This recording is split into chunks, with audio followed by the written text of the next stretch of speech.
Welcome to part 2 of the Learning Bite for your infection prevention training. This is also helpful for those completing the COVID infection prevention training.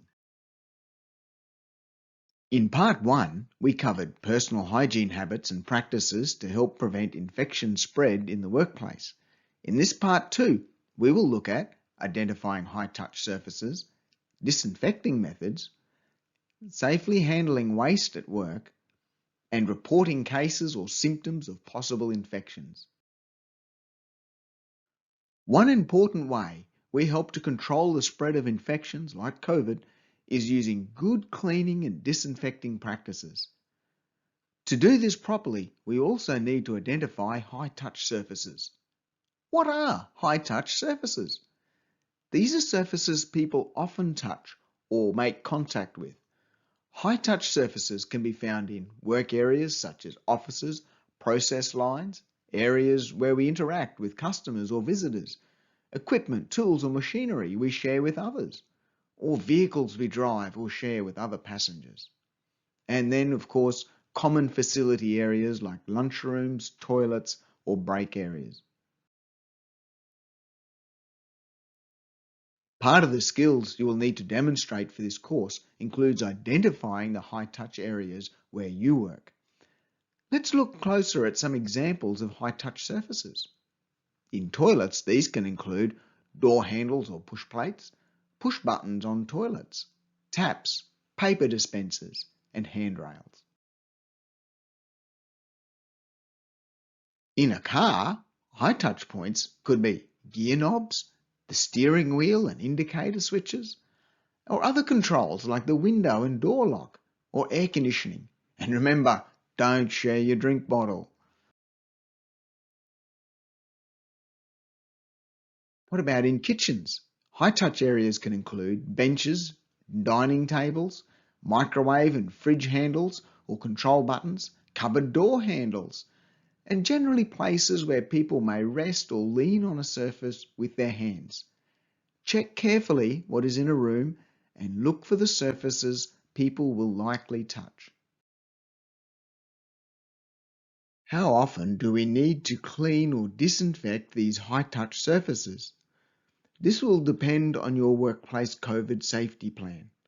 But generally, your frequency or how often should be based on how often people contact those surfaces and what happens there.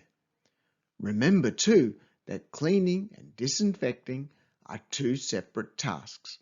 For example, if a surface has been contaminated or soiled, it must be cleaned first. When it is cleaned, it can be disinfected. Surfaces that are high touch can be maintained by the regular practice to disinfect the surface throughout the day. What if a surface has been contaminated by a body fluid? For example, what if a fellow worker accidentally cut their finger in the kitchen and there was some blood on the counter? Or a customer has sneezed near the reception counter, which now may be contaminated. First, we need to clean these surfaces. Use a suitable cleaning agent, even a detergent, to clean the surface thoroughly. If using a disposable cloth or paper towel to clean body fluids, make sure these are placed directly into a lined bin or garbage bag as they are used. If microfiber cloths were used in the process, these should be kept separate for laundering. Do not leave or place contaminated material onto other surfaces, especially if that surface has already been cleaned and disinfected. When the surface is cleaned and dry, it may now be disinfected. As mentioned earlier, your COVID safety plan may have set out the process and frequencies of reapplying disinfectants through the day. Some may refer to these as enhanced cleans or preventive cleans, or simply as disinfecting surfaces. What are a few points for disinfecting high-touch surfaces? A suitable approved disinfectant, preferably hospital grade, should be used. To apply these effectively, it should be applied and left to dry on the surface. The key points to help when disinfecting are: use a porous disposable cloth, like a Chuck's or similar to apply the disinfectant. Wear disposable gloves while disinfecting. Spray the disinfectant into the cloth and apply it onto the surface. Minimize or avoid spraying directly onto surfaces, as the disinfectant may be lost as it drifts away or it may contact other surfaces, which is not intended. It is especially important to avoid spray drift onto food products or cooking utensils. Then allow the disinfectant to dry undisturbed. Drying the surface after applying the disinfectant with another dry cloth will remove the disinfectant. This will limit how effective the protection is.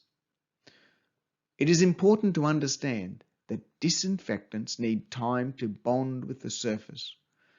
This often is referred to as the contact or dwell time. In the workplace, look at how people or visitors interact and the surfaces they touch or may cough onto. You may see other high-touch areas that may be missed when we disinfect these surfaces. If while disinfecting you find a high-touch surface that has been contaminated by body fluids or food spillage, remember to clean first and then disinfect. A simple but effective way of picking up contaminated waste and minimizing contact with your gloves is shown in this video. Turn a smaller waste bag inside out over your glove and then use it to pick up the contaminated waste. Then fold the waste bag back over your hand and dispose the waste bag into a bin. Reporting possible risks. Some workplaces, and this may include yours, may have in place contact tracing measures. Why are all people required to participate? Because we need to be alert if anyone is not well, which may spread infections to others. Your workplace may also need to provide details of people or persons who are ill to the health department. It also allows them to follow up on any who may have been in contact with the people who are sick. If you know of a fellow worker or even a customer or visitor that seems unwell, encourage them to identify themselves to your supervisor. If you feel you cannot do this, inform your supervisor so they can speak to that person. Encouraging a person to get medical assistance can greatly help us reduce the spread of infections. What were the main points covered in this part 2? These included identifying high-touch surfaces in your workplace, the difference between cleaning and disinfecting, which includes how disinfectants are used, safely removing contaminated or soiled waste, and reporting people who may be sick or infected. We look forward to you joining us for more training in the future. Please remember to complete and submit the quiz after this video. And one last thing, we'd love to hear from you, so drop us a line to remember@learningsphere.com.au with your thoughts.